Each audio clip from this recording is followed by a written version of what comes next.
ভারতের কলকাতার নেতাজি সুভাষচন্দ্র বসু বিমানবন্দরে ভাঙচুর চেষ্টার অভিযোগে এক বাংলাদেশিকে গ্রেফতার করা হয়েছে। সংবাদ মাধ্যম ইন্ডিয়া টুডে জানিয়েছে, শুক্রবার দুপুরে এই বাংলাদেশি বিমানবন্দরের ট্রানজিট টার্মিনালের একটি গ্লাস ভাঙচুরের চেষ্টা চালান। ওই সময় সেখানে বিশৃঙ্খলা দেখা দেয়। আটক বাংলাদেশির নাম মোহাম্মদ আশরাফুল। তিনি নারায়ণগঞ্জের বাসিন্দা।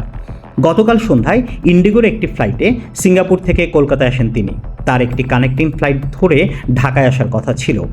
কলকাতায় পৌঁছে তিনি বিমানবন্দরটির আন্তর্জাতিক ট্রানজিট লাউঞ্জে অপেক্ষা করছিলেন, কিন্তু হঠাৎ করে তিনি টার্মিনালের কাঁচের দেওয়াল ভেঙে বিমানবন্দর থেকে বের হয়ে যাওয়ার চেষ্টা করেন বলে জানিয়েছে সংবাদ মাধ্যম ইন্ডিয়া টুডে।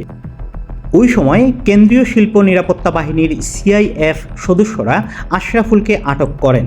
তখন তিনি অসংলগ্ন কথা বলতে থাকেন। এতে করে তার মানসিক স্বাস্থ্য নিয়ে নিরাপত্তারক্ষীদের সন্দেহ তৈরি হয়। সিআইএফের সদস্যরা পরবর্তীতে তাকে বিমানবন্দর পুলিশ স্টেশনের কাছে হস্তান্তর করেন। এরপর বিধাননগর পুলিশ তাকে গ্রেফতার দেখায়।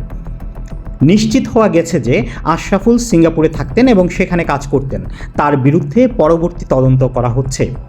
এদিকে গত প্রায় 1 বছর ধরে ভারতে বাংলাদেশ বিদ্বেষ বেড়েছে। অবস্থা এমন পর্যায়ে পৌঁছেছে যে এখন বিভিন্ন রাজ্যে বাংলাদেশি তকমা দিয়ে কলকাতার বাংলা ভাষাভাষীদের হেনস্থা করা হচ্ছে। ইতিমধ্যে বেশ কয়েকজনকে বাংলাদেশে পুশ ইন করা হয়েছে, যারা আসলে ভারতীয় নাগরিক। এ নিয়ে দেশটির পশ্চিমবঙ্গে এখন উত্তেজনা চলছে। Suman Salauddin, international desk, zero TV.